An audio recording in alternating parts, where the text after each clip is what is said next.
As immigration remains politically divisive, is Britain succeeding at integration, or are we failing to have an honest conversation about identity and social cohesion? I think about Birmingham. I mean, I look around Birmingham and I think, yes, we've got a housing problem. Why have we got a housing problem? Not because of immigrants, but because we had a Tory government that didn't build any houses.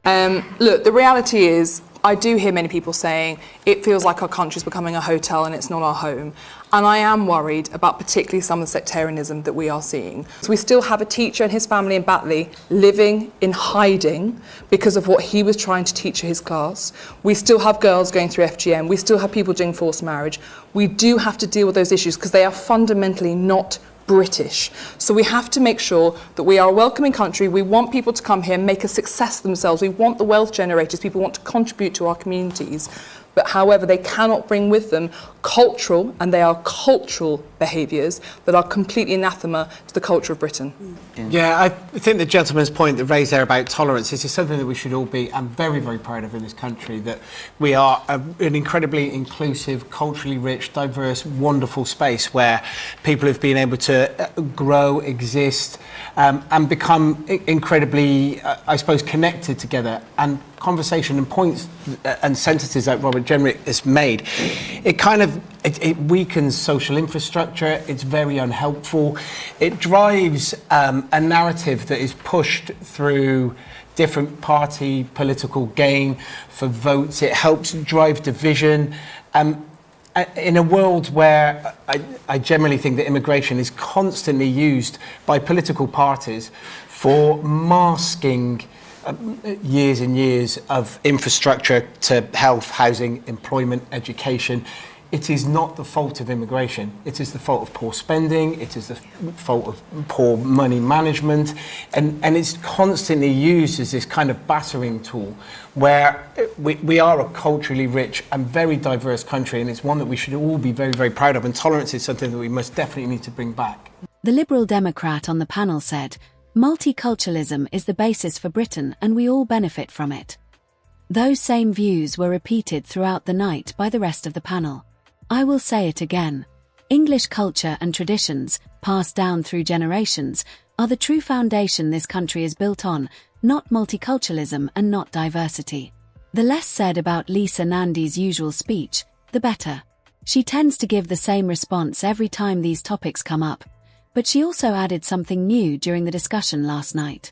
British politics like this one, don't forget to like the video and subscribe to the British I Believe It, or not. Over 98% of viewers watch our content without hitting the follow button. Subscribing is completely free. Cotton और Danton एक जुल्म सियासतदान जीत सकता है अगर हम reform को रोकने के लिए ग्रीन को वोट ना दें। मेरा नाम हना स्पेंसर है। मैं ग्रीन पार्टी की उम्मीदवार हूँ। दुकानदार, सफाई करने वाले, ड्राइवर्स, माएं, ये हम हैं जो इस इलाके को चलाते हैं। लेकिन सियासतदान हमारे लिए काम नहीं कर रहे।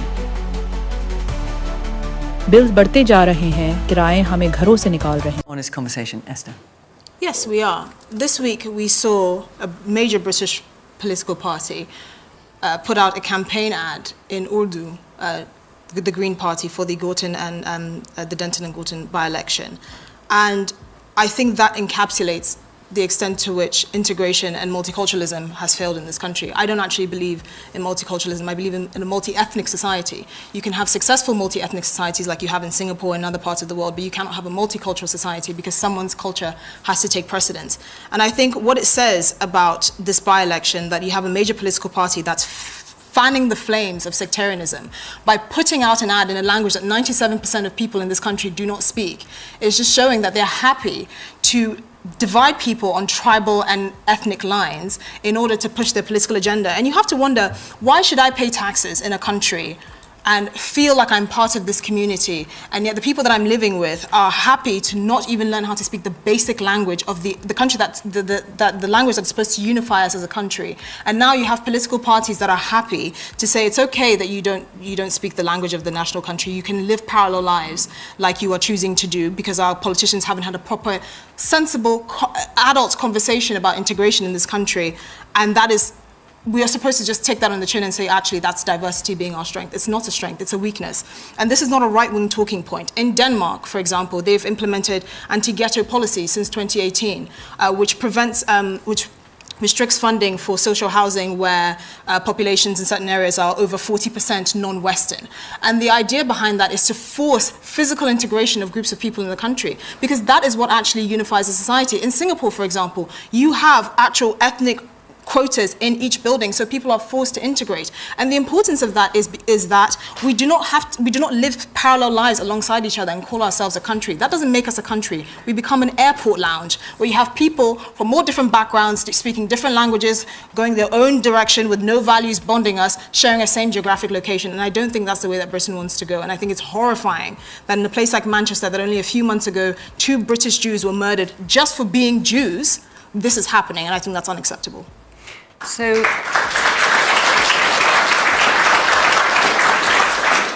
you mentioned Denmark and Singapore, and just coming back to Robert Jenrick's comments, he was talking about Handsworth. Now, Handsworth, over 90% of the population are black, Asian, or ethnic minority. But of course, surely it's more complex than Singapore and Denmark, is it not? Because many of those will be British, you know, British for many generations. So when it comes to trying to integrate something like that, I mean, it's not necessarily straightforward, is it? It is quite straightforward. You have to have physical integration. You cannot be in a territory where people don't actually mix with each other, and you have people basically congregating according to ethnic and tribal lines. And I will say, I'm not going to defend Robert Jenrick's point because he's more than capable of defending himself. He's the one that said it, he can defend himself. But I would say that France is a cautionary tale, and I lived in France for a bit and I worked in France. France has basically the same population as the UK, something around 70 million, but it has twice the landmass. And you're seeing a real problem with ghettoization in places like France because you have what effectively becomes chain migration. People, and this is human nature, people that are familiar with each other, they come to certain parts of the country and they kind of cluster in groups. They all speak similar languages, have similar culture, similar religion. And what that ends up happening is you have these mini clans within different parts of the country that do not integrate, that do not feel a sense of identity. If this country was at war, do you think that people that do not even bother to learn the language of the country will be fighting for me and you? How is that a country? It's completely obscene. Well, some of what she said, I suppose there is some common ground, but I profoundly disagree, actually. I grew up in Manchester in the 1980s at a time when we had politicians that were seeking to stoke division because they had no answers to the challenges that the country faced. And, you know, I was growing up in a household where I was being raised by my mum. My parents were divorced. We were being told that families like ours were the problem, with single parents, you know, single mums being demonised, with people like my dad who came to this country from India in the 1950s and made an outstanding contribution to this country, and we were being told that we were the problem. But actually, as I was growing up with my friends in Manchester in an ordinary state school where we came from all ethnic backgrounds and none at all, because we just didn't notice because it was so normal. We told a completely different story about the sort of city and the sort of country that we were. And if I'm honest, I think we're a better country than the politicians that we've got who are seeking to stoke this sort of division. I think about Birmingham. I mean, I look around Birmingham and I think, yes, we've got a housing problem. Why have we got a housing problem? Not because of immigrants, but because we had a Tory government that didn't build any houses. We've got a child poverty problem, not because of immigrants, but because we had a benefits system that deliberately withheld benefits from children and punished them for being in larger families, which we've changed. And, you know, I think particularly about the great strengths of this city, whether it's manufacturing, music, or now in film with the work going on at Digbeth Locks and Stephen Knight and Peaky Blinders, which is lighting up the world. And I think, why is Birmingham so successful at these things? Why has it always lit up the world through those disciplines? And it's because of the likes of Ozzy Osbourne and UB40, Benjamin Zephaniah, and I just think politicians like Robert Jenrick, I don't know where they get off, frankly, coming to one of the greatest cities in the world and telling people that we are the problem when this city's diversity has always been and will always remain one of its greatest strengths. Yeah, because apparently 20 million people arriving in the country over the last 20 years has had absolutely no impact on housing. According to that view, the entire responsibility falls on us to build over our green and pleasant land to accommodate the whole world. She genuinely seems to believe that. Then the Conservative MP raised this point, and this was the response from celebrity chef Tom Courage. Another commentator came across, to critics, as completely out of touch, ignoring the concerns being raised. They argue that public figures should stick to what they know rather than dismissing serious issues. This debate also highlighted how much the conversation has shifted toward integration rather than border control. Some feel that even the Conservatives now accept high levels of immigration as inevitable, and the focus has moved to how to integrate everyone who arrives. But critics say that is the wrong starting point.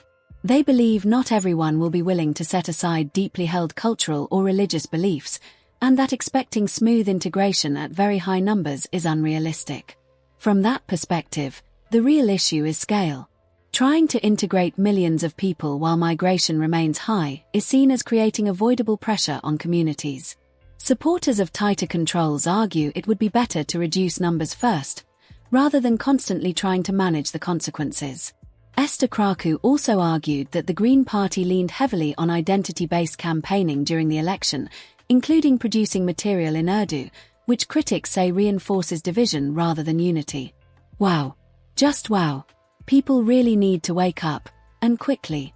The reality is, the Green Party were always likely to win that seat. First of all, some argue that if you cannot speak English, you should not be allowed to vote. To them, it is that simple.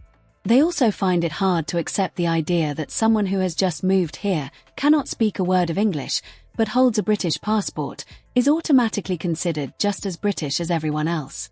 That argument, to critics, stretches the definition too far. It is also worth mentioning that Esther said she does not believe in a multicultural society, but instead supports a multi-ethnic one. I would push back slightly on that distinction. If a country becomes multi-ethnic at the rapid pace Britain has experienced, it will, by definition, also become multicultural. The two are closely linked when change happens so quickly. Personally, some are willing to accept a certain level of ethnic and cultural diversity if it develops gradually and naturally. But they argue it should not be a political objective in itself. What they reject is the idea of deliberately reshaping the country because some believe it is too white or too English and therefore needs to be altered. Whether people agree or disagree, that is the core concern being raised. Listen to this.